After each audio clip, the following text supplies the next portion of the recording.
Tina Laws sat cross-legged on the cold floor of her shack, spreading out the wilted daisies she'd failed to sell that day. 17 stems. At $2 each, that was $34. She needed 112 by Friday or the electric company would cut her off. The math didn't work no matter how many times she recalculated it in her head.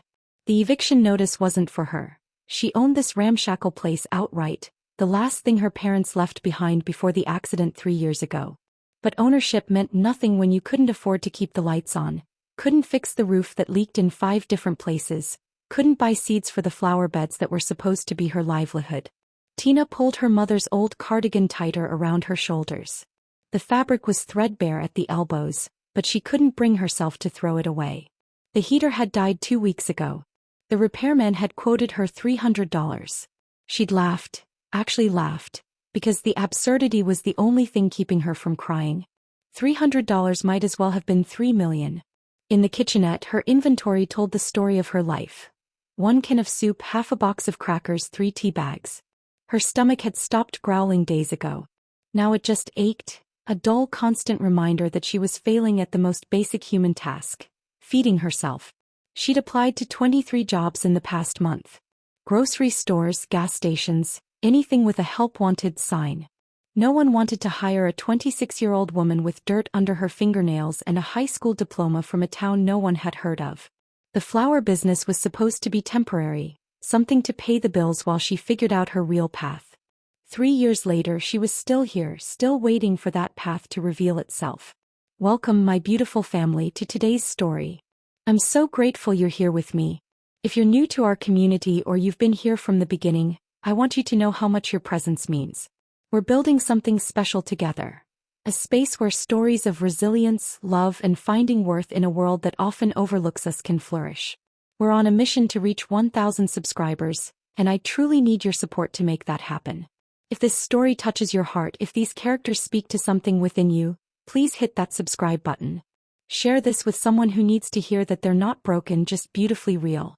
Every single subscriber helps us grow this family, and together we're proving that there's an audience for stories about people who bloom in darkness, who refuse to be invisible, who find love not despite their scars but because of their authentic courage. Your support means everything. Let's build this community together. Now let's get into the story. Tina's phone buzzed. A text from the landlord of the plot where she sold her flowers at the farmer's market. Rent increase effective next month. $200 to $350. Let me know if you're renewing. She stared at the message until the screen went dark. $150 more. Every month. She set the phone face down on the floor and pressed her palms against her eyes. Outside, the rain started. Not the gentle spring rain that nourished her flower beds, but the violent kind, the kind that punished. Thunder cracked so loud the tin roof shuddered. Rain hammered down like fists against metal, drowning out every other sound in the world. The shack groaned. Water began to drip through the ceiling in the northeast corner, the one she hadn't been able to patch. Tina grabbed her 1 cooking pot and set it underneath. The rhythmic plink, plink, plink joined the chaos of the storm. The lights flickered. She held her breath. Please. Not tonight. But they stayed on barely. The bulb in the kitchen dimmed to an amber glow, casting long shadows across the walls. He should eat something. But if she ate it tonight, what would she have tomorrow? The day after? She'd learned to ration, learned to stretch a single can across 3 meals, learned to drink water until her stomach felt full even when it wasn't. This wasn't the life her parents had wanted for her. They'd worked so hard, her father at the factory, her mother cleaning houses, so Tina could have opportunities, could go to college, could become something more than they'd been. Instead, she was here in their old shack, selling flowers no one wanted, slowly starving. The guilt sat heavy in her chest, right next to the hunger. And then came the knock. 3 heavy pounds against the door. Deliberate. Urgent. Desperate. Tina's head snapped up. It was nearly midnight. No one came here at midnight. The shack sat on the outskirts of the city, down a dirt road that most people didn't even know existed. The nearest neighbor was half a mile away. Another knock. Harder this time. More insistent. She stood slowly, her legs stiff from sitting on the cold floor. Her heart hammered against her ribs as she approached the door. Through the single grimy window beside it, she could see a figure in the darkness. tall, broad, backlit by the distant streetlight. Tina moved closer, pressed her face to the glass. The man standing on her porch looked like he'd walked out of a nightmare. Rain poured off him in sheets. His white dress shirt clung to a powerful frame, transparent enough to reveal the dark tattoos that covered his chest, his arms, his neck, intricate patterns that looked like they'd been carved rather than inked. His face was all sharp angles and hard edges, with eyes that even through the rain-streaked glass looked cold enough to cut. But it wasn't the man that made her breath catch. In his arms, wrapped in a soaked jacket that was far too big for her, was a little girl. Her head lolled against his chest. Her lips had a bluish tint. Her small body shivered violently, continuously, like something mechanical that couldn't stop. The man's eyes found hers through the window. There was something in that gaze, not pleading exactly but close. A kind of controlled panic, like a man holding on to his composure by his fingernails. Every survival instinct Tina had screamed at her. Strange man. Midnight. Storm. Goose. Alone. Danger. But the girl. That little girl wasn't faking the shivers. Wasn't pretending to be limp and unresponsive. Tina had taken care of her younger cousins enough times to recognize the signs. Fever, maybe dehydration, possibly something worse. The knock came again. Softer this time. Almost resigned, like the man expected her to turn him away and was already preparing to move on. Tina's hand moved to the lock before her brain could overrule it. She opened the door and her life split into two parts, before and after. The wind hit her first, nearly knocking her backward. Cold rain sprayed into the shack, soaking the front of her cardigan in seconds. The man stood there, water streaming down his face, his dark hair plastered to his skull. Up close he was even more imposing, easily 6'3", built like someone who'd spent years training his body into a weapon. Please. His voice was rough, raw, like he'd been shouting. My daughter, she collapsed. Our car broke down 2 miles back. Yours was the only light I could see. Tina didn't waste time with questions. She stepped aside. Bring her in. Quickly. The man crossed the threshold and suddenly her small shack felt impossibly tiny. He filled the space, brought the storm in with him. Water pooled on her floor as he stood there, cradling the girl like she was made of glass. The couch, Tina pointed to her sagging sofa, the only piece of furniture her parents' old living room set she'd managed to keep. Lay her down there. He moved with surprising gentleness for someone so obviously dangerous, setting the girl down as if afraid she might shatter. Tina was already moving, grabbing the one clean towel from the bathroom, the thermometer from her first aid kit that she kept for emergencies. She knelt beside the couch. The girl couldn't have been more than 7 or 8. Dark hair, pale skin, delicate features that would have been pretty if they weren't currently flushed with fever. Her chest rose and fell in quick, shallow breaths. Tina pressed her hand to the girl's forehead and jerked it back. She's burning up. I know. The man crouched beside her, his presence overwhelming even when he tried to make himself smaller. It came on suddenly. We were eating dinner and she said she felt dizzy and then... His voice cracked. His hand clenched into a fist. Then she just collapsed. Tina looked at him properly for the first time. Saw the terror barely concealed behind his hard expression. Saw the way his jaw was clenched so tight she could see the muscle jumping.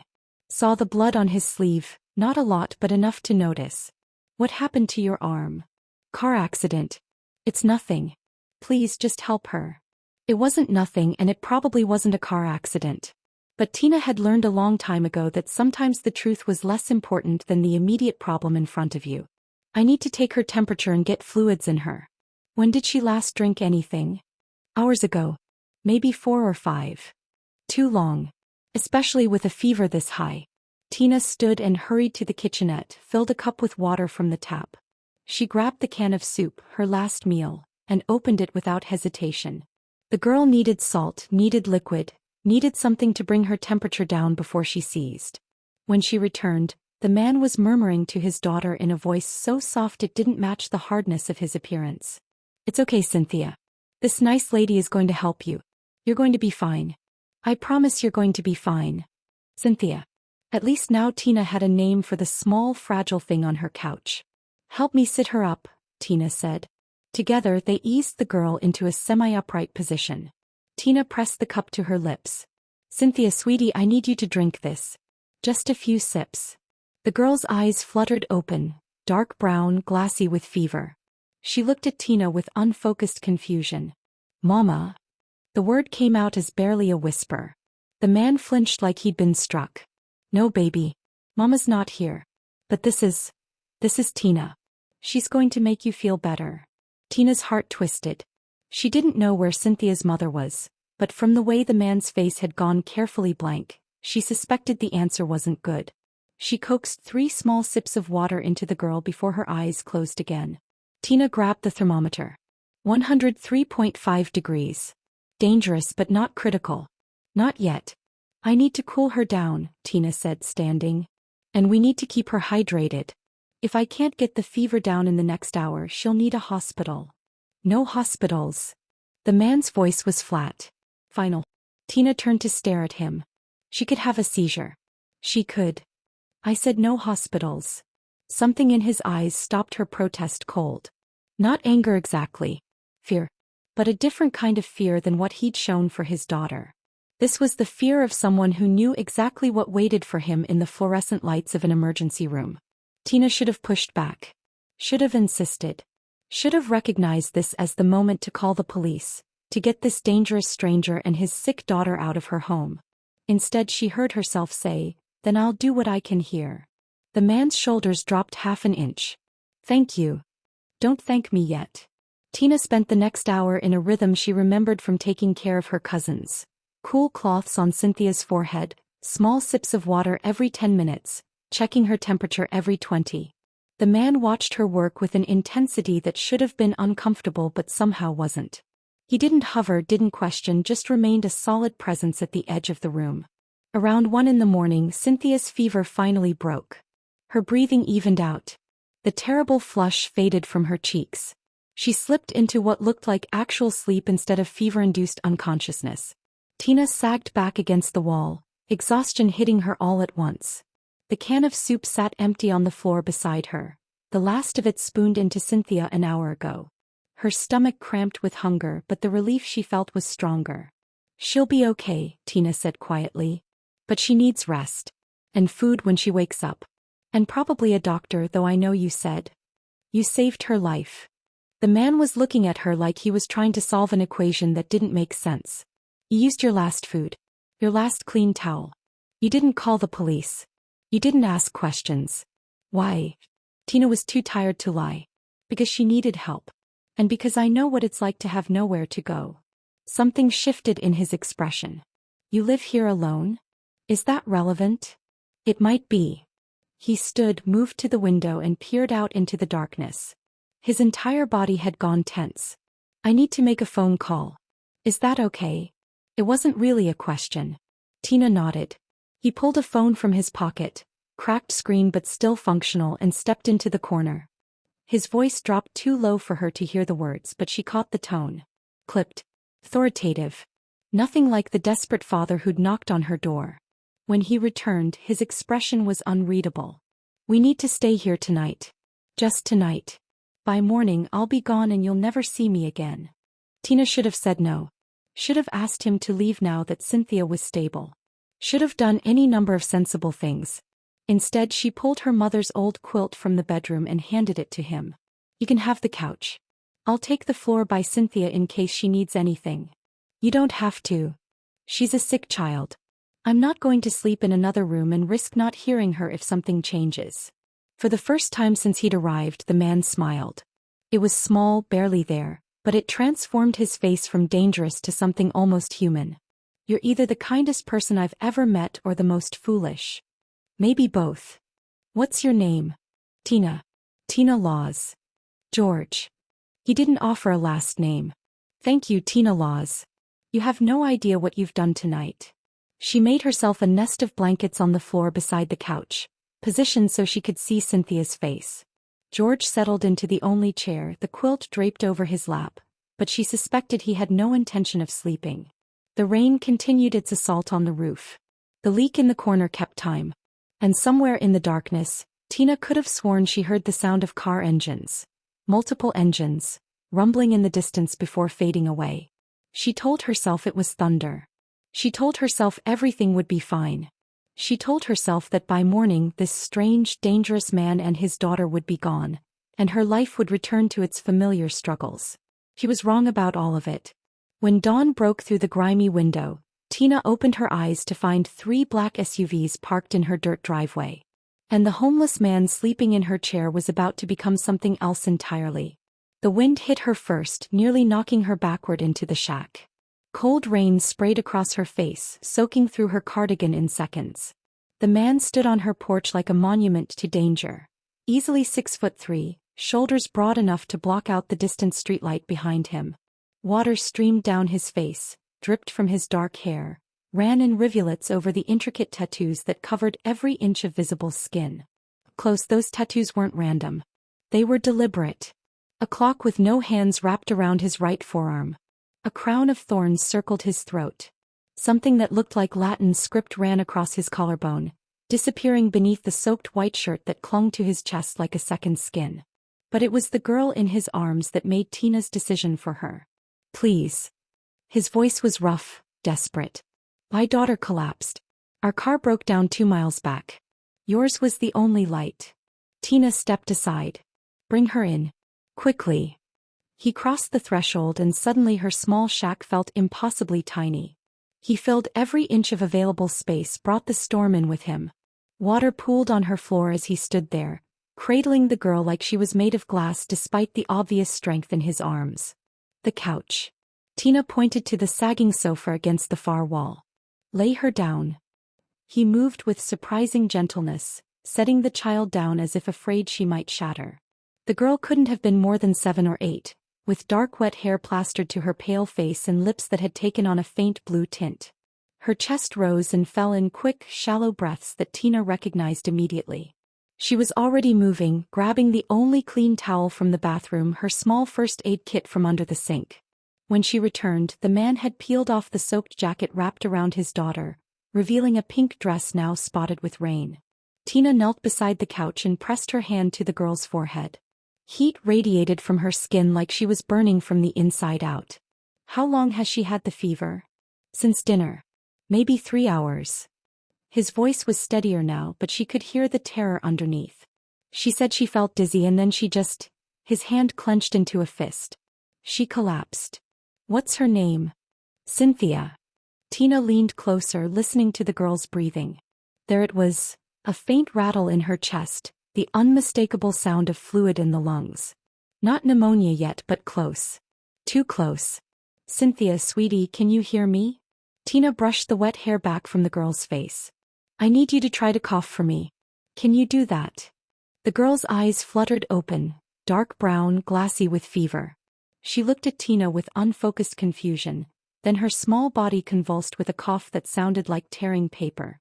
Once, twice, 3 times. Each one more violent than the last. That's good, baby. That's good. Tina positioned her on her side so the fluid wouldn't settle. I need to get her temperature down and keep her airways clear. Do you have any medications with you? Any prescriptions? No. Nothing. Everything was in the car. The way he said it made Tina wonder if the car actually existed or if it was just a convenient lie. She stood and moved to her kitchenette, opened the cabinet where she kept her meager medical supplies. 1 bottle of children's fever reducer half full. A package of cough drops. A jar of vapor rub her mother had always sworn by. It wasn't much, but it would have to be enough. When she turned back, the man had removed his own wet shirt and was using it to wipe the rain from Cynthia's face. That's when Tina saw the full extent of the tattoos. They covered his entire torso. An elaborate scene of angels and demons locked in combat, so detailed it looked like it had taken years to complete. And there, just below his left ribs, a name in elegant script. Elena. But it was what she saw at his waistband that made her breath catch. The black handle of a gun, partially concealed by his belt. Tina froze. Her hands tightened around the medicine bottle. The man's eyes met hers. He'd seen her notice. For a moment neither of them moved. The rain hammered against the tin roof. The leak in the corner kept its steady rhythm. The entire world seemed to hold its breath. Then Cynthia coughed again, a horrible wet sound that shattered the moment. She needs this. Tina held up the medicine, made her choice. Whatever this man was, whatever danger he represented, his daughter was dying of fever on her couch. Help me sit her up. He didn't argue. Didn't explain the gun. Didn't offer reassurances or threats. He simply moved to cradle Cynthia against his chest while Tina measured out the medication. Cynthia, baby, I need you to swallow this. It's going to help you feel better. Tina pressed the small cup to the girl's lips. Mama. The word came out between coughs. Want mama? Something cracked in the man's expression. Mama's not here, princess. But Tina's going to help you. You trust me, don't you? The girl nodded weakly and swallowed the medicine. Tina followed it with small sips of water, then applied the vapor rub to her chest, the familiar mentholated scent filling the small space. She needs to sleep, Tina said quietly. And we need to monitor her temperature. If it doesn't break in the next few hours. No hospitals. His voice was flat. Final. She could. I said no hospitals. The hardness was back in his eyes, the dangerous edge that had made her hesitate at the door. I'll handle it another way if it comes to that. But no hospitals. No police. No records. Tina should have argued. Should have insisted. Should have recognized this as the moment everything went wrong. Instead she heard herself say, then you're sleeping here tonight. Both of you. So I can keep watch. The man stared at her like she'd spoken a foreign language. You don't know me. No. But I know your daughter needs help. And I know what it's like to have nowhere else to go. He was quiet for a long moment. Outside the storm raged on. Inside, his daughter's labored breathing filled the silence between them. Finally he nodded. George. My name is George. Tina. I know. I saw it on the mailbox. He paused. Thank you, Tina. You have no idea what this means. She pulled her mother's old quilt from the bedroom and handed it to him. You can dry off with this. I'll stay with Cynthia. As George wrapped the quilt around his shoulders, Tina caught another glimpse of the gun at his waist. She should have been terrified. Should have waited for him to fall asleep and then run to the neighbor's house, called for help. But something about the way he looked at his daughter, with a desperate protective love that transcended whatever violence he was capable of, made Tina believe that tonight at least she was safe. He was wrong about that too. But she wouldn't realize it until morning, when the black SUVs arrived and George's phone started ringing with calls addressed to someone called the Iron King. Tina woke to silence. Not the peaceful kind, but the heavy, waiting kind that made the hair on the back of her neck stand up. The rain had stopped sometime in the night. Now pale morning light filtered through the grimy window, casting long shadows across her small shack. She was still on the floor beside the couch, her back aching from sleeping on the hard wood. Cynthia lay above her, breathing easier now, her fever broken. The girl's color had returned to something close to normal, her small chest rising and falling in the steady rhythm of genuine sleep. But George was gone. Tina sat up too quickly, her heart lurching. The chair where he'd spent the night was empty, the quilt folded neatly on the seat. The gun, had he taken the gun? Of course he had. What had she been thinking, letting an armed stranger sleep in her home? Then she heard voices outside. Oh, male. Multiple. She moved to the window on instinct, staying low, and peered out through the corner of the glass. Her breath caught in her throat. 3 black SUVs sat in her dirt driveway, their polished surfaces completely out of place against the backdrop of her run-down shack and the muddy road beyond. They were expensive. The kind of vehicles she'd only ever seen in movies, with tinted windows so dark she couldn't see inside. And standing between them, lit by the golden morning sun, was George. Except he wasn't the desperate father from last night. His wet clothes had been replaced by a crisp black suit that probably cost more than her shack was worth. His hair was slicked back, revealing the full extent of the tattoos that climbed up his neck. And the way he stood, shoulders back, chin up, every inch of his posture radiating authority, made him look like a completely different person. 4 men surrounded him. All of them were armed. She could see the bulges beneath their jackets, the way they positioned themselves in a protective formation that seemed military in its precision. One of them was speaking, gesturing toward the shack, but George cut him off with a single raised hand. Tina's pulse hammered in her ears. She should wake Cynthia. Should grab what little she owned and run out the back. Should do literally anything except stand here watching. But she couldn't move. Couldn't look away. George turned toward the shack, and even from this distance she could see the calculation in his eyes. He was making a decision.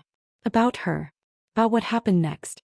About whether she lived or died, probably, though her brain refused to process that particular thought. He said something to the man on his right, a bald, heavily scarred individual who looked like he ate fear for breakfast. The man nodded and pulled out a phone. That's when Tina realized she'd made a terrible, possibly fatal mistake. The door opened without a knock. George filled the doorway, backlit by the morning sun, looking every inch the dangerous man she should have recognized last night. He stepped inside, his expensive shoes tracking mud across her floor, and his eyes went immediately to Cynthia. Something in his expression softened. Just a fraction. Just enough for Tina to remember that this was still the same man who'd begged her to save his daughter. "She's sleeping," Tina said, her voice steadier than she felt. "The fever broke around 4. I know. I checked an hour ago." He moved closer but stopped well short of crowding her. Like he was aware of exactly how terrifying he appeared. "You stayed with her all night."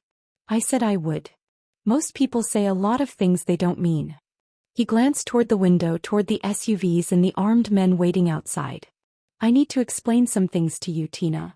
You're not homeless." It wasn't a question. "No. And your car didn't break down. It was ambushed. Shot up on Riverside. My driver's in the hospital. We barely made it out." He said it like he was discussing the weather. Casual. Matter of fact. Like people shooting at him was just another Tuesday. Tina's legs suddenly felt weak. She sat down hard on the floor, her back against the wall. "Who are you?" "Someone who's made a lot of enemies." George crouched in front of her, bringing himself to her eye level. "Last night those enemies were hunting me. Hunting Cynthia. Your shack was dark, off the main road, the kind of place no one would think to look. I gambled that you'd help us. I was right. And now those men outside know I was here. Which means anyone looking for me will eventually figure it out too." His jaw tightened. "Which means you're in danger." The words should have terrified her. Maybe they did. But there was something else rising up through the fear. Anger. Hot and bright and unfamiliar. "So you brought your war to my doorstep." Tina's hands clenched into fists. "You used your sick daughter to manipulate me into opening my door, and now I'm what? Collateral damage." "No." The word came out sharp. Final. "Cynthia's fever was real. My desperation was real. Everything I told you last night was true except my name." "Which is?" "George Parker." He watched her face, waiting for recognition that didn't come. "You don't know that name." "Should I?" Something that might have been relief flickered across his expression. "Most people in this city do. But you're not most people, are you? You're just trying to survive. Just like I was last night." Outside, one of the men called out something in a language Tina didn't recognize. George's head snapped toward the sound, his entire body going taut with alertness. When he looked back at her, the humanity had drained from his face, leaving only cold calculation. "My men are here to take me home. To take Cynthia somewhere safe." He stood towering over her. "You have 2 choices. You can stay here and hope my enemies don't come looking for the woman who helped me. Or you can come with us and I can guarantee your protection." "That's not a choice. That's a threat. That's reality." He pulled something from his pocket. A thick envelope. He set it on the floor between them. "There's $10,000 in there. Enough to fix your roof, pay your bills, buy yourself some time. Take it as payment for what you did for Cynthia. Stay here if you want. I won't stop you." Tina stared at the envelope like it might bite her. $10,000. More money than she'd seen in 3 years. Enough to change everything. Enough to survive. But something in George's eyes told her that taking the money and staying here would be the last decision she ever made. "And if I come with you? Then you're under my protection. No one touches you. No one threatens you. You'll have a room in my house, food, security. In exchange, I'm asking you to help care for Cynthia. He trusts you. That's rare. That's valuable. Valuable." Tina laughed, sharp and brittle. "Like I'm an asset you're acquiring. Like you're someone who showed kindness when everyone else would have slammed the door." George extended his hand. "I'm not a good man, Tina. But I protect what's mine. And as of this moment, you're mine to protect. So what's it going to be?" Tina looked at his outstretched hand. At the envelope full of money. At Cynthia sleeping peacefully on the couch. The first child she'd cared for in 3 years who hadn't been taken away when morning came. She thought about her empty pantry. Her broken heater. Her stack of rejection letters. Her slow, grinding descent into poverty with no end in sight. She thought about her parents and what they'd want for her. Safety, security, the future. Even if that future came with a mafia boss attached. Tina took his hand. Outside engines started. And as George pulled her to her feet, she caught a glimpse through the window of the men waiting by the SUVs. One of them caught George's eye and gave a sharp nod. "Boss," the man said when George stepped outside with Tina behind him. "Everything's secure. We should move." "Boss." "Not George." "Not sir." "Boss." And just like that, Tina understood exactly what kind of world she'd just agreed to enter. The SUV smelled like leather and gun oil. Tina sat pressed against the window, watching her shack disappear in the side mirror as they pulled away. She'd grabbed nothing. No clothes, no photographs, no last remnants of her parents. Just herself and the clothes on her back, climbing into a vehicle that probably cost more than she'd earned in her entire life. Cynthia sat between her and George, still wrapped in Tina's old quilt, her head resting against her father's arm. The girl hadn't woken when George carried her out, hadn't stirred when they'd settled into the back seat. She looked peaceful, innocent. Nothing like the daughter of whatever George Parker actually was. The bald, scarred man sat in the front passenger seat, his eyes constantly scanning the road ahead. The driver wore sunglasses despite the overcast morning, his hands steady on the wheel as they navigated the muddy back roads leading away from the outskirts of the city. No one spoke for the first 10 minutes. The silence pressed down on Tina like a physical weight, making it hard to breathe. She kept her hands folded in her lap to stop them from shaking. Finally, George broke the quiet. "Marcus, give us the full report." The scarred man, Marcus, turned slightly in his seat. "The ambush happened at the intersection of Riverside and 5th. 3 vehicles, at least 12 shooters. They knew your route, boss. Knew exactly when you'd be leaving Giordano's." Someone talked. George's voice was flat, emotionless. But Tina saw his hand tighten on Cynthia's shoulder. "Any casualties on our side?" Rodriguez took 2 in the chest. "He's stable but critical. Chen's got a through and through in the shoulder. Everyone else walked away with scratches." Marcus paused. "We lost the primary vehicle. It's a shell." "The Viper's work?" "Has to be. This level of coordination, the timing, the manpower, it's got his signature all over it." George was quiet for a moment, his jaw working. Then he looked at Tina and she saw something in his eyes that made her stomach drop. Not anger. Regret. "I need you to understand what happened last night," he said quietly. "Not the story I told you. The truth." Tina didn't want the truth. Wanted to close her eyes and pretend she was anywhere else. But she forced herself to meet his gaze. "I'm listening. I own businesses in this city. Legitimate ones. Restaurants, construction companies, real estate. But I also control territories. Supply chains. Operations that exist in the spaces where the law doesn't reach." He said it without shame, without justification. Simple fact. That makes me powerful. It also makes me a target. "The Viper," Tina said, remembering the name Marcus had used. "Vincent Moretti. He runs the syndicate on the south side. We've had an understanding for 5 years. He stays in his territory, I stay in mine. But understanding only lasts as long as both parties profit from it."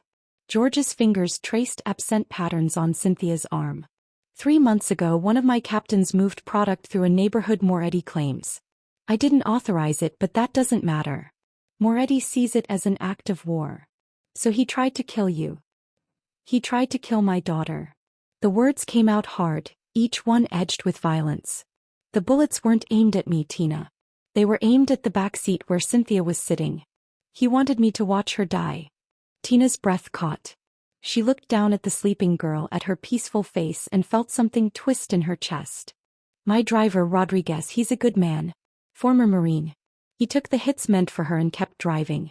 Got us 3 blocks before the engine gave out." George's voice dropped lower. "We were in the middle of nowhere. No backup. No safe houses nearby.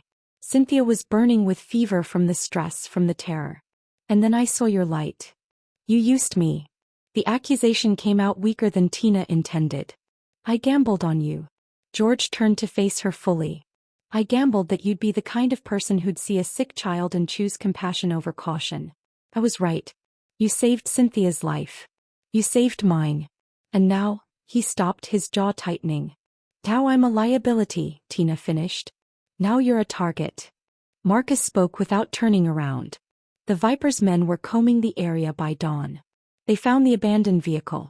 They're canvassing every house, every business within a 5-mile radius. It's only a matter of time before they find someone who saw the boss walking up your road. Or they check property records and see that you own that shack. The fear Tina had been holding back crashed over her all at once. They'll come for me. Yes. George's honesty was brutal. Moretti will assume you're connected to me. A mistress, an informant, a sympathizer. It won't matter. He'll use you to get to me. He'll hurt you to send a message. You should have left me there. Tina's voice broke. You should have paid me and left me there and let me take my chances. I don't leave people behind. George leaned forward, his intensity pinning her in place. You showed mercy to a stranger. You used your last food to feed my daughter. You didn't ask for money or favors or anything in return. That's rare, Tina. In my world, that's almost extinct. So what? You're collecting me? Adding me to your empire like I'm another asset. I'm protecting you because I owe you a debt. His eyes didn't waver. In my world, debts are sacred. You saved what matters most to me. That means I protect what matters to you. Your life. Your safety. Your future. I don't have a future. The words came out bitter. I was barely surviving before you showed up. Now I'm running from mobsters and riding in luxury vehicles and I don't even know who I am anymore. You're someone who chose kindness when it would have been easier to choose fear. George sat back, his hand never leaving Cynthia's shoulder. That's worth something. To me it's worth everything. The SUV turned onto a highway, picking up speed. Through the window, Tina watched the city proper come into view. Tall buildings, crowded streets, the normal world continuing like nothing had changed. But everything had changed. She'd opened her door to a stranger, and now she was traveling toward a life she couldn't even imagine. Where are we going? She asked quietly. Somewhere safe. Somewhere Moretti's men can't reach you. George's expression hardened. My home. My fortress. And once we're there, I'm going to make sure the Viper understands what happens when someone threatens what's mine. The possessiveness in his voice should have terrified her. Instead, Tina felt something strange. A flicker of security she hadn't experienced in 3 years. She was being claimed by a dangerous man. Pulled into a violent world. Used as a pawn in a war she didn't understand. But she was also being protected. Federal valued. Cynthia stirred against George's side, her small hand reaching out in sleep. Without thinking, Tina took it, felt the girl's fingers curl around hers. I'm not staying forever, Tina said, more to convince herself than George. Just until it's safe. George didn't respond. But the look in his eyes suggested he knew something she didn't, that there was no such thing as safe anymore. Not for her. Not now that she'd become tangled in the web of the Iron King's world. Marcus's phone buzzed. He answered it, listened for a moment, then glanced back at George. The Viper just put a price on information. 50,000 for anyone who can tell him where you spent last night.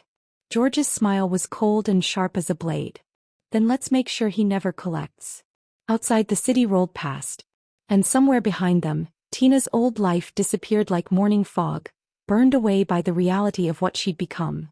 The one weakness the Iron King couldn't afford to have. The estate appeared like something out of a fever dream. 20-foot iron gates swung open automatically as they approached, revealing a long driveway lined with manicured hedges and ancient oak trees. The house itself was a mansion, 3 stories of stone and glass that caught the morning light and threw it back in shards of gold. Tina had seen places like this in magazines, on television, in the kind of life she'd never imagined touching. Now she was supposed to live here. The SUV stopped at the circular entrance where a fountain burbled quietly, cherubs frozen mid-flight in white marble. 2 men in dark suits flanked the front door, their eyes hidden behind sunglasses, their posture radiating the same dangerous alertness as Marcus. They nodded as George stepped out with Cynthia still sleeping in his arms. Tina followed on unsteady legs, her worn sneakers looking obscene against the pristine cobblestones. Everything here was too clean, too perfect, too expensive. She didn't belong. Every cell in her body screamed it. A woman appeared at the door, 50-something with steel gray hair pulled into a tight bun and an expression that could cut glass. She looked at Tina with the kind of assessment usually reserved for stray dogs that had wandered onto the property. "Mrs. Chin, this is Tina Laws. She'll be staying in the East Wing, second floor. Make sure she has everything she needs." George's tone left no room for argument. "And send Dr. Morrison to Cynthia's room. I want her examined immediately." "Of course, Mr. Parker." Mrs. Chen's voice was crisp, professional.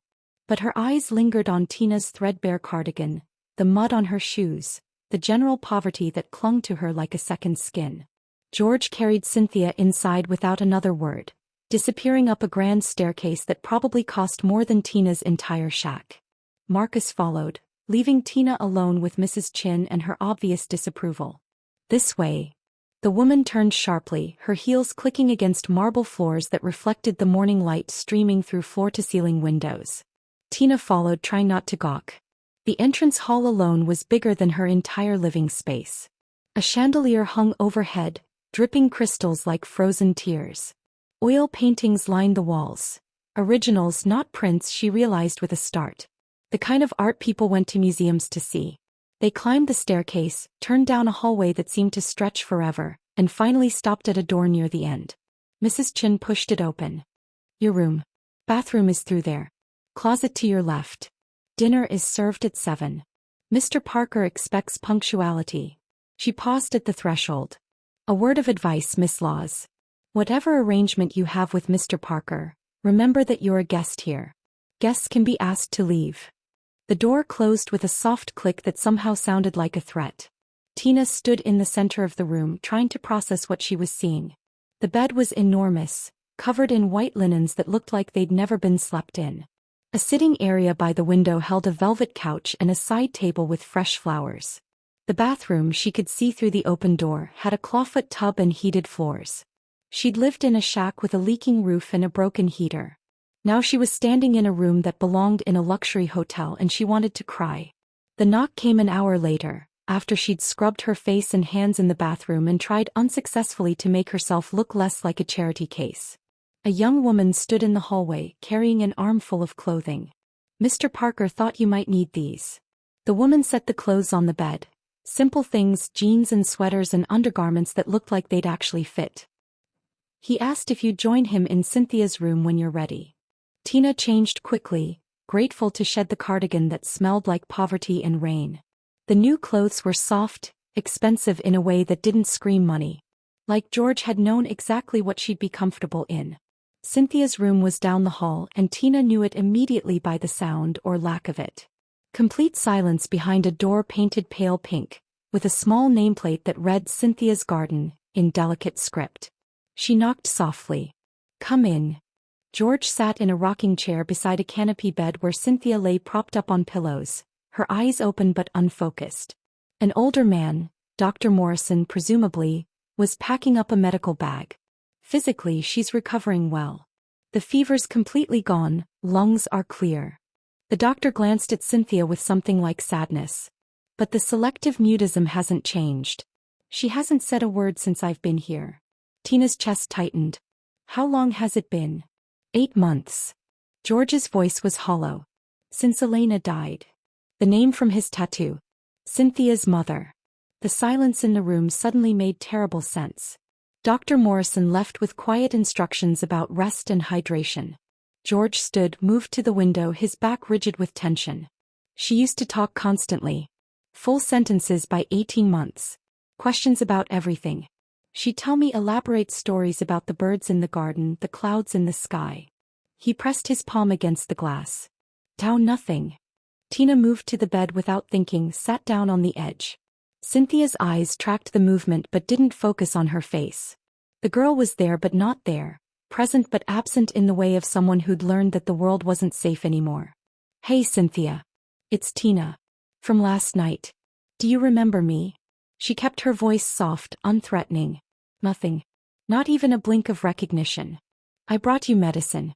Helped you feel better when you had that scary fever." Tina reached out slowly, let her hand rest on the blanket near Cynthia's. "Your dad told me you like birds. I like birds too. I used to grow flowers and sometimes hummingbirds would come visit." The slightest flicker in Cynthia's expression. "Not much. But something. Would you like me to tell you about the hummingbirds? Tina asked. They were tiny and so fast you could barely see them. But if you stayed very still, very quiet, they'd come close enough to watch. Cynthia's hand moved. Just an inch. But it moved toward Tina's. George turned from the window, his eyes locked on his daughter. Hope and heartbreak warred across his face. Tina kept talking, weaving a story about ruby-throated hummingbirds and trumpet flowers, about morning light and the way petals held dew like tiny jewels. She talked until Cynthia's eyes finally focused on her face, until the girl's small hand settled against her palm. The girl didn't speak, but she squeezed Tina's hand once. Gently. A connection made across silence. She likes you. George's voice was rough. She hasn't let anyone touch her except me since Elena died. Maybe she remembers I helped her. Tina didn't pull away, didn't break the fragile trust being offered. Maybe. George moved closer, crouched beside the bed so he could see both of them. Or maybe she knows what I know. That you're someone safe in a world that stopped being safe for her a long time ago. Tina looked around the expensive room at the toys that hadn't been played with, the books that hadn't been opened, the beautiful emptiness of a space that held everything except what mattered. This was Cynthia's golden cage. Beautiful and comfortable and utterly devoid of the one thing she needed, her mother's love. I can help her, Tina heard herself say. I can't replace what she lost. But I can be here. If that's what you want. It's what she needs.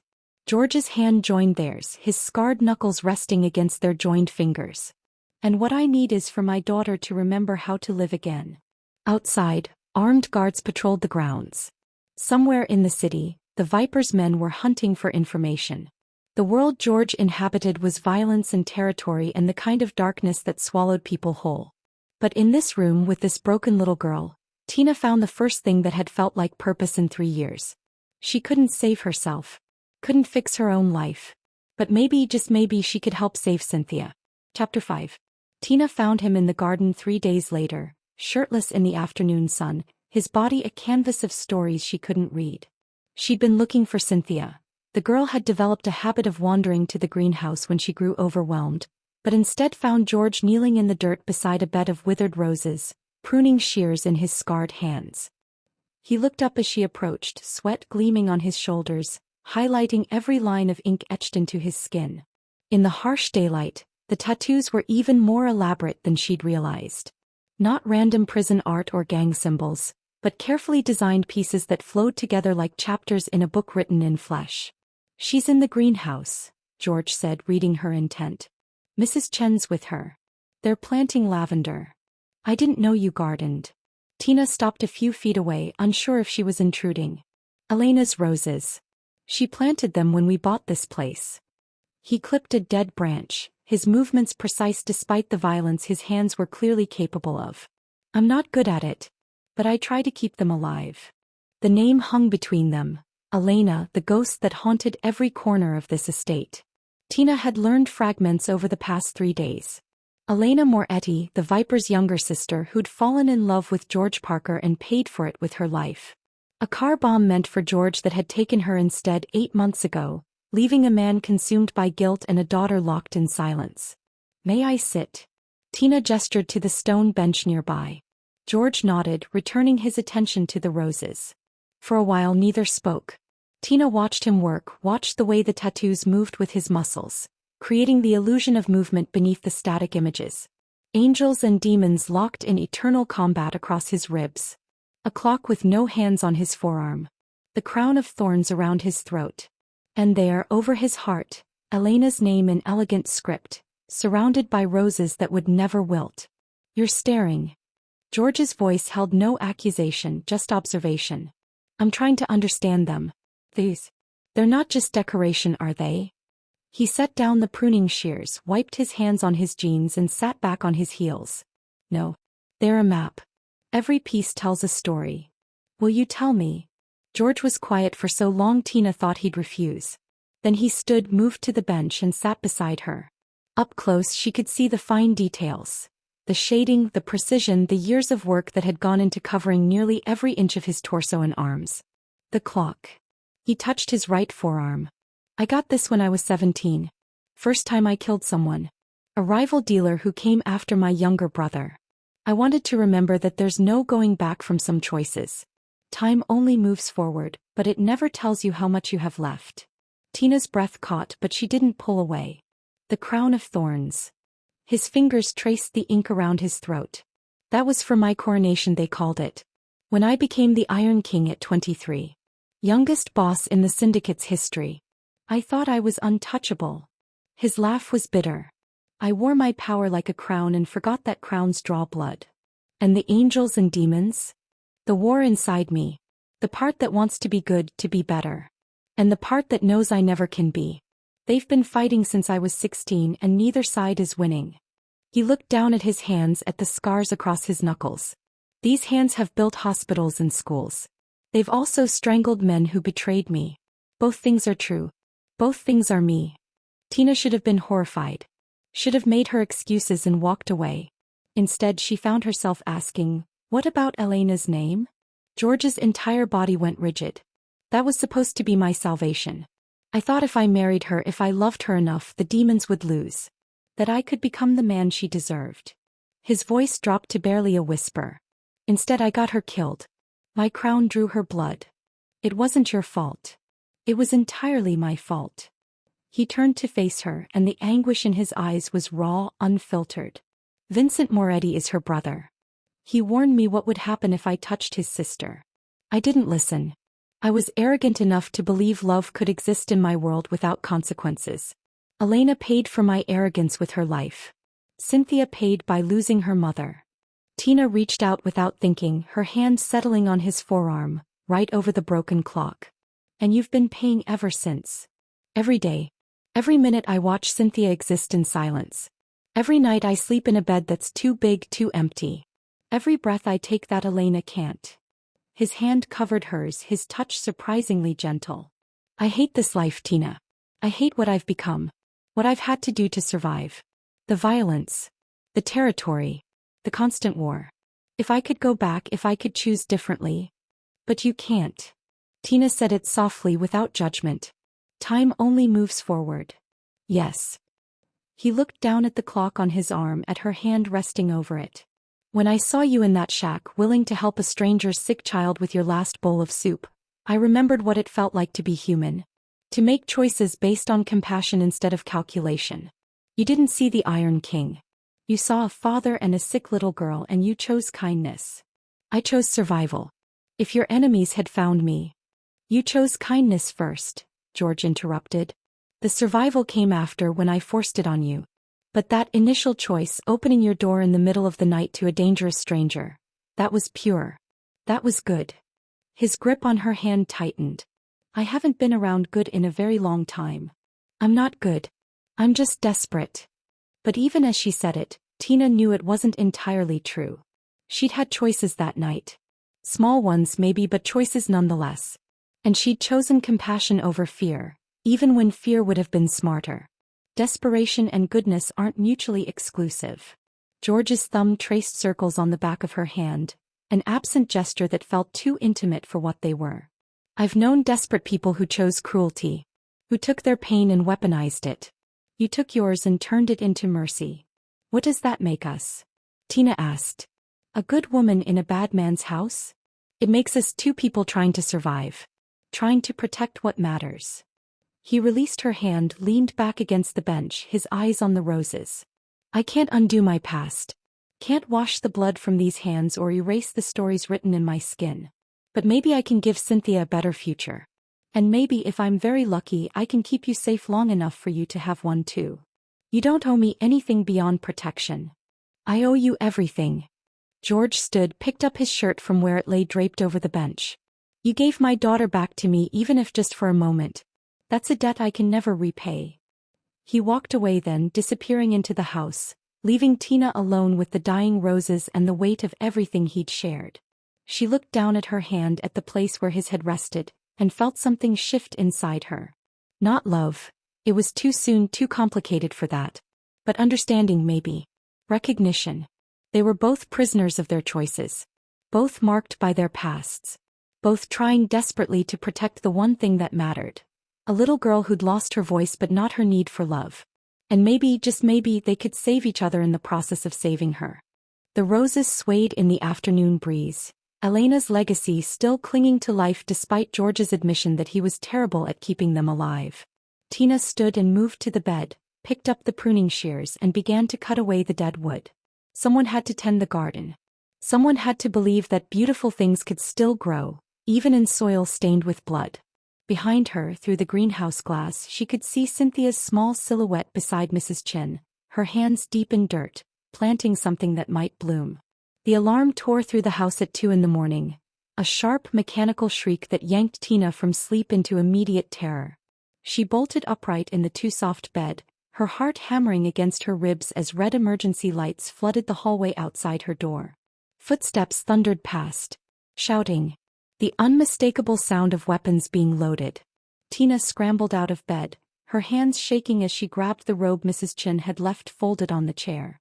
The door burst open before she could reach it and Marcus filled the doorway, his face grim. Stay in your room. Lock the door. Don't open it for anyone except me or the boss. He was already turning away. What's happening? Breach. East perimeter. Then he was gone, his footsteps receding down the hallway at a run. Tina's first thought was Cynthia. The girl's room was 3 doors down and she'd be terrified, waking to alarms and chaos. She ignored Marcus's order and ran into the hallway, her bare feet silent on the marble floor. Cynthia's door was open. The room was empty. Panic seized Tina's throat. She ran toward the stairs, following the sound of voices and movement to the first floor. The entrance hall had transformed into something from a war zone. Men in tactical gear moving with military precision, checking weapons, shouting coordinates. Through the front windows she could see headlights in the distance, vehicles approaching fast. Cynthia. Tina's voice cut through the chaos. George appeared at the top of the main staircase. Cynthia clutched against his chest, her face buried in his shoulder. But this wasn't the vulnerable man from the garden. This was someone else entirely. His expression was cold, calculated, devoid of anything resembling mercy. The Iron King fully armored in violence. Get her to the safe room. Now. He descended the stairs and thrust Cynthia toward Mrs. Chin, who'd materialized beside Tina. Both of them. Lock it from the inside. Don't open it until I give the all clear. George, Tina started. That wasn't a request. His eyes swept past her like she was invisible. Already moving to the tactical display one of his men had set up on the dining room table. Marcus, how many? 4 vehicles. Estimated 12 to 15 hostiles. They breached the east gate with a truck bomb. Marcus pointed to the screen showing multiple camera feeds. They're equipped for assault. The Viper's men? No question. They're moving with his signature formation. George's jaw tightened. Someone told them we were here. Someone inside leaked our location. He turned to the room full of armed men. When this is over we find the rat. And we make an example. The words were spoken without heat, without anger. Just cold certainty that made Tina's blood run ice cold. Mrs. Chen's hand closed around Tina's arm. Come. Now. But Tina couldn't move. Couldn't look away from George as he strapped on a shoulder holster, checked the magazine of a handgun with the practiced ease of someone who'd done it 1,000 times. This was the man whose hands had strangled and broken. The man whose tattoos mapped a history written in blood. I said move. George's voice cracked like a whip. His eyes finally found Tina's and there was nothing in them she recognized. No warmth. No vulnerability. Just the ruthless calculation of a predator preparing for war. If they get through my men they'll use you to get to me. I won't let that happen. So get to the safe room or I'll have Marcus drag you there. The first gunshot shattered the night. Then another. Then a cascade of them, an orchestra of violence that seemed to shake the very walls. Mrs. Chin pulled harder and this time Tina let herself be led. They ran through a maze of hallways, Cynthia silent and trembling in the housekeeper's arms, down a flight of stairs Tina hadn't known existed, to a reinforced steel door hidden behind a false wall in the basement. Mrs. Chin punched a code into the keypad. The door opened with a hydraulic hiss, revealing a room that looked like something from a spy movie. Reinforced walls, emergency supplies, monitors showing every angle of the estate's exterior. On the screens, Tina watched the battle unfold. George's men had taken defensive positions behind vehicles and walls.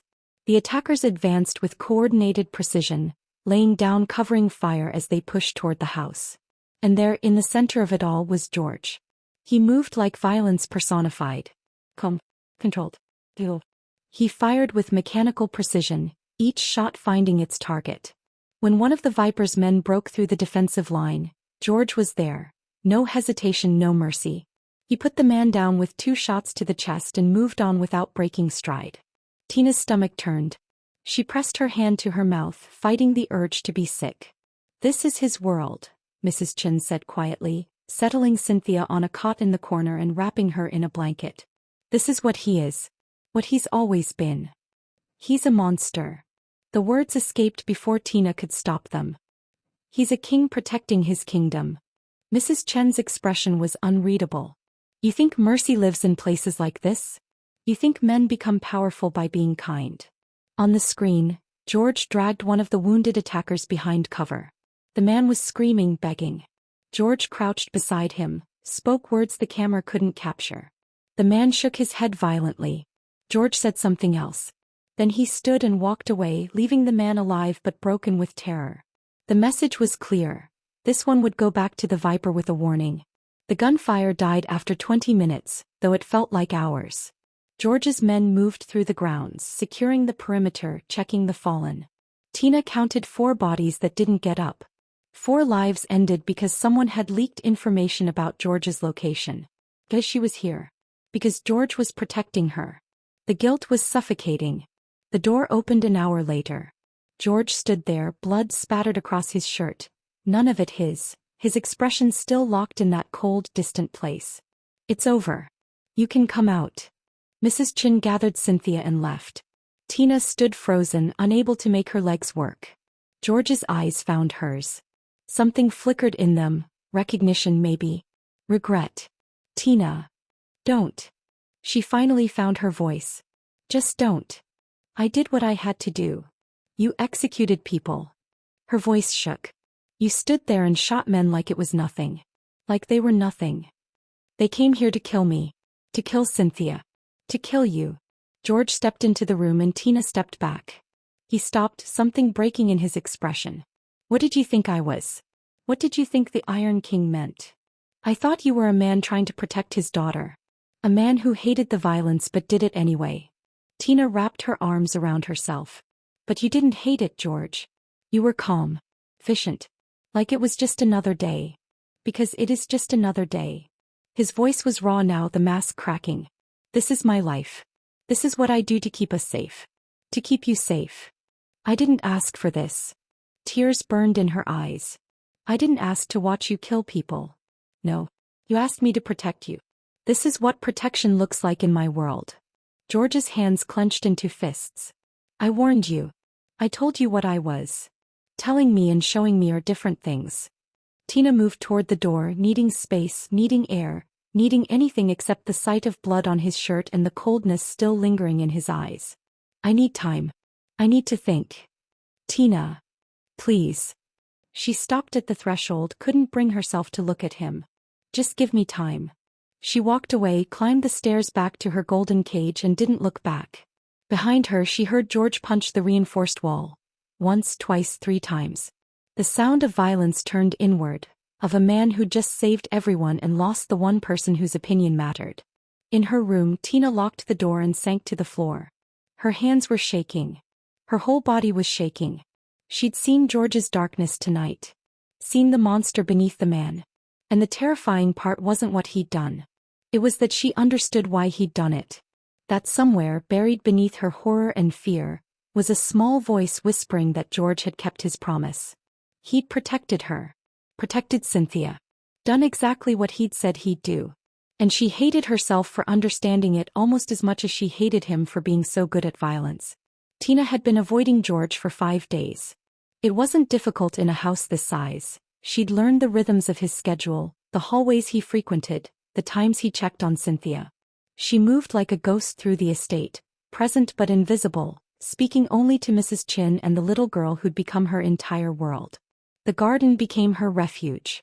Every morning after breakfast she'd take Cynthia outside to the greenhouse where the air smelled like earth and growing things.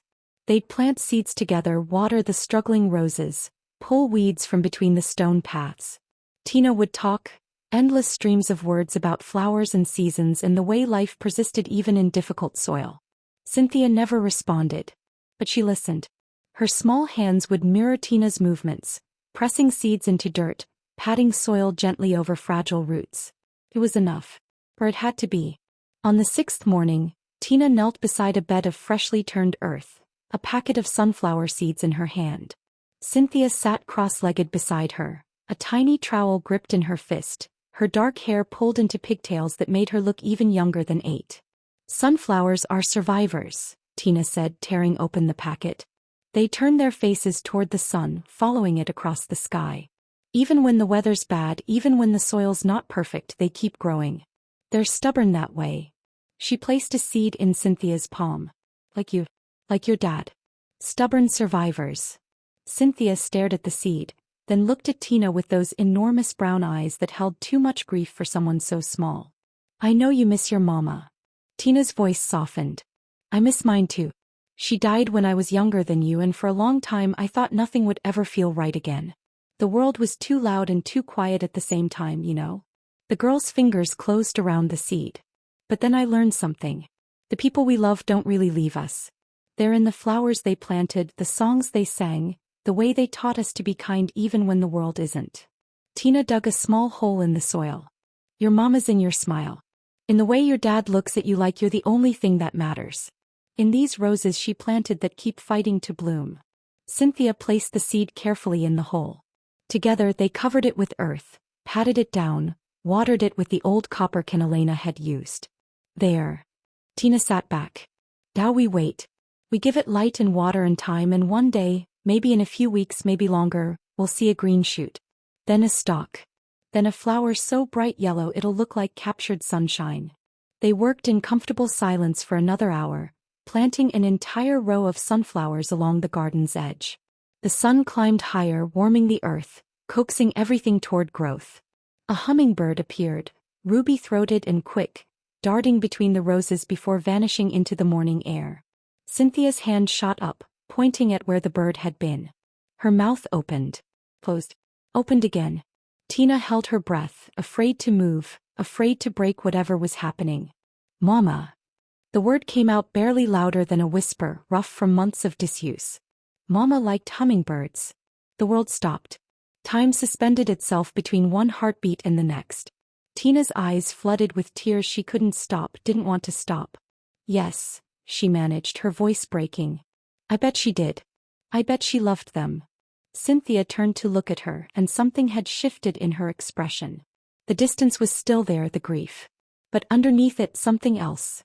Connection. Presence. The beginning of return. "They're fast." Cynthia's voice was small, uncertain, like she was remembering how to shape words. "Like magic." "Like magic," Tina echoed. She wanted to pull the girl into her arms, wanted to celebrate this impossible moment. But she stayed still, let Cynthia control the pace. "Would you like to plant something for the hummingbirds? Flowers they especially love." Cynthia nodded. Then so quietly Tina almost missed it, "Yes, please." Tina didn't see George approach. Didn't hear his footsteps on the stone path. But suddenly he was there, frozen at the edge of the garden, his hand gripping the gate like it was the only thing keeping him upright. His face, God, his face, held an expression Tina had never seen before. Wonder. Devastation. Hope so fragile it looked like it might shatter him. "Cynthia."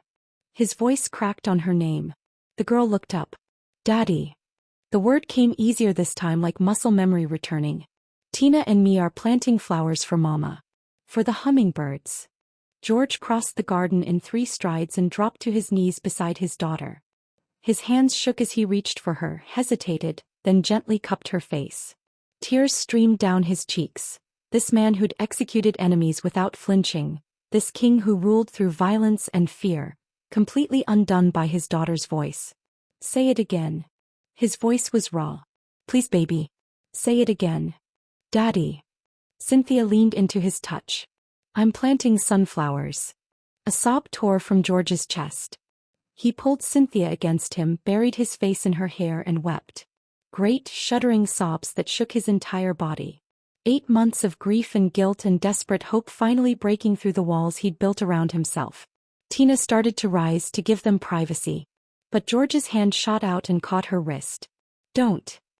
He looked up at her, his face wet with tears, his eyes holding something that made her chest ache. Don't go. Please. She sank back down and suddenly George's other arm was around her, pulling her into the embrace. The three of them knelt there in the dirt, surrounded by seeds and soil and the promise of things that might grow. George held them both like they were the only real things in a world made of violence and shadow. Thank you. He said it against Tina's hair, the words muffled but clear. Thank you. Thank you. Thank you. I didn't do anything. But even as she said it, Tina knew it wasn't true. She'd given Cynthia something George couldn't. The patience of someone who understood that healing couldn't be forced. The gentle persistence of someone who knew how to tend broken things. You gave me my daughter back. George pulled away just enough to look at her, his hands still gripping her arm like he was afraid she'd disappear. You gave her a reason to come back. You gave us both. His voice broke. You gave us hope. Cynthia wiggled between them. Tina says sunflowers are stubborn. Like us. She's right. George's laugh was wet, broken. We're all stubborn survivors, aren't we? Can we plant more? Cynthia asked, her voice gaining strength. I want to plant so many the hummingbirds come every day. We can plant as many as you want, princess. George looked at Tina over his daughter's head. As many as Tina's willing to help us with. The question in his eyes was about more than gardening. It was about staying. About forgiveness. About whether she could accept all of him. The violence and the tenderness, the monster and the father, the Iron King and the man who wept in the dirt over his daughter's voice. Tina thought about the attack 5 days ago. The blood on his shirt. The coldness in his eyes as he'd protected them with brutal efficiency. She'd been terrified. Horrified. Convinced she couldn't stay in a world that required such darkness. But looking at him now, at the way he held Cynthia like she was made of starlight, at the tears still streaming down his face, at the raw vulnerability he was offering, she understood something she'd been too frightened to see before.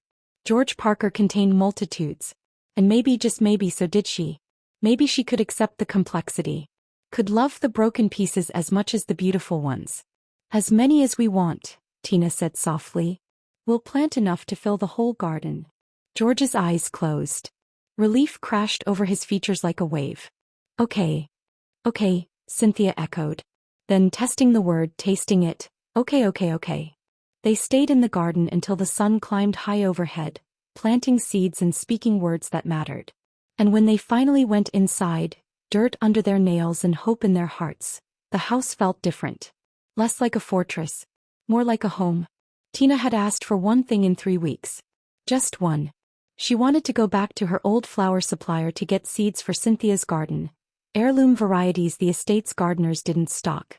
George had resisted, argued it was too dangerous, too exposed.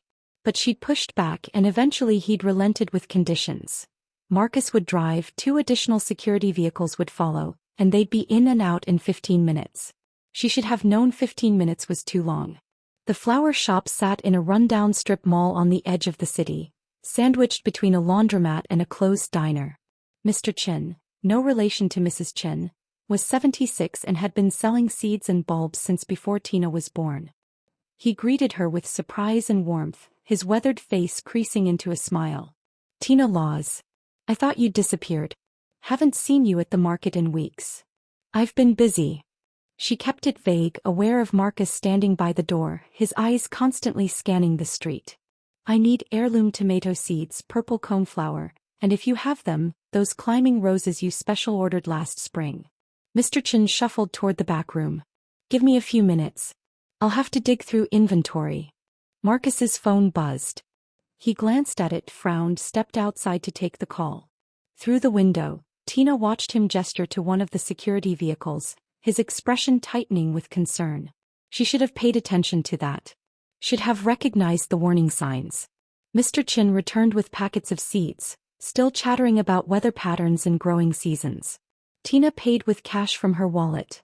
Money George had given her, more than she'd ever carried before. As Mr. Chin counted change, the bell above the door chimed. 3 men entered. They weren't dressed like customers. Too polished, too alert, moving with the same predatory grace as George's security team. The one in front was older, silver-haired, with a face like carved granite and eyes that held calculated malice. Tina Laws. He said her name like he'd been waiting a long time to speak it. The woman who saved the Iron King's daughter. Vincent Moretti. Though I suppose you know me as the Viper. The blood drained from Tina's face. Behind the counter, Mr. Chen froze, his hands still holding her change. Where's Marcus? Her voice came out steadier than she felt. Your guard dog? Dealing with a problem we created 2 blocks over. Very distracted. Very concerned. Moretti smiled, and it was the coldest thing Tina had ever seen. You have 3 seconds to come with me quietly, or Mr. Chen dies where he stands. 1. Tina's hands clenched. She could scream, could run for the back door, could do any number of stupid, futile things. 2. Don't. Mr. Chen's voice shook. Don't you worry about an old man. 3. I'll come. Tina stepped out from behind the counter, her legs threatening to buckle. Just leave him alone. Please. Moretti's smile widened. See? Compassion. That's what George saw in you, isn't it? That beautiful, stupid compassion. He nodded to one of his men, who immediately moved to Tina's side, his hand closing around her arm like a vice. Let's go have a conversation with your protector, shall we? They walked her out to a black sedan. Not an SUV like George used, but something sleeker, more expensive. Marcus was nowhere in sight. The security vehicles sat empty, their occupants presumably chasing whatever false emergency Moretti had orchestrated. The sedan's back seat smelled like cigar smoke and old leather. Moretti slid in beside her, close enough that she could see the network of scars across his knuckles, the cold calculation in his eyes that marked him as George's equal in brutality. You're probably wondering why I went through all this trouble. He pulled out his phone, typed something. George has been making moves. Consolidating territories, buying off my suppliers, making it very clear he intends to absorb my operations. Normally I'd respond with force. But George Parker is difficult to kill. He's paranoid, well-protected, and his men are loyal. He turned the phone toward her, showing a live video feed of George's estate. But everyone has a weakness. Elena was his. Cynthia is his. And now you. I'm nothing to him. Tina's voice shook. Just someone he's protecting out of obligation. Please. Moretti's laugh was harsh. I had men watching the house. I know he hasn't left Cynthia's side since she started speaking again. I know he holds you when he thinks no one's watching, knows he looks at you like your salvation incarnate. George Parker doesn't do obligation. He does possession. And right now, you're the thing he can least afford to lose. The phone rang. Moretti answered on speaker. You have something of mine. George's voice came through cold, controlled. But Tina could hear the fury underneath, the barely leashed violence. I have someone you care about. There's a difference. Moretti's tone was conversational. Let's discuss terms. You have territory I want. Operations I want. Men whose loyalty I want. Give them to me and I give you back your flower girl. If you hurt her. You'll what? Kill me? You've been trying to do that for 8 months, George. Since I put that bomb in Elena's car. Moretti's eyes never left Tina's face. The question is, are you willing to lose another woman to keep your empire? Or will you finally learn that some things matter more than power? The silence on the other end stretched. Tina could picture George in his office, surrounded by his men, calculating odds and strategies, weighing her life against everything he'd built. What do you want? George finally said. The docks. The construction contracts on the east side. Your distribution network for the pharmaceutical supplies. Moretti rattled off demands like a grocery list. Transfer them within 24 hours and she walks free. That's half my legitimate holdings. Yes. Choose quickly, George. The clock's ticking and I'm not known for my patience. Moretti ended the call. The sedan pulled into an abandoned warehouse district, all broken windows and rusted metal. They dragged Tina inside, her feet stumbling over cracked concrete, into a space that smelled like mildew and decay. A single chair sat in the center of the floor, illuminated by a bare bulb hanging from the ceiling. They tied her to the chair. Not tight enough to cut off circulation but firm enough that struggling was pointless. Moretti crouched in front of her, his face level with hers. I want you to understand something. This isn't personal. You seem like a nice girl. Wrong place, wrong time, wrong man to save. He stood, brushed off his knees. But George Parker destroyed my family. Seduced my sister, got her killed, started a war that's cost me millions and dozens of men. So when I take everything he loves and leave him with nothing, I want him to remember it started because he couldn't walk away from power. Because he chose his empire over Elena. Over Cynthia. Over you. He'll come for me. Tina's voice was stronger now, fueled by anger rather than fear. And when he does, you'll regret this. Oh, I'm counting on him coming. Moretti smiled. That's the entire point. He'll come with everything he has and I'll be ready. He'll sacrifice his empire to save you and then I'll kill you both anyway. Elena gets justice. I get his territory. Everyone wins. Except George. Except me. Except Cynthia, who loses another person she loves. Collateral damage. Moretti headed toward the door, his men following. Try to get comfortable. It's going to be a long 24 hours. The door slammed. The lock engaged. And Tina was alone in the dark, tied to a chair, waiting for rescue that would cost George everything. She thought about Cynthia's garden, about sunflowers that hadn't yet broken through the soil. About the little girl who'd just found her voice and now might lose the makeshift family that had formed around her. About George, who'd been trying so hard to be better, to be more than the violence that defined him. And she prayed that when he came, because he would come, he'd be smart enough to save himself instead of her. Even though she knew, deep in her heart, that George Parker had never learned how to save himself. Only how to save the people he loved, no matter the cost. The explosion came at hour 19.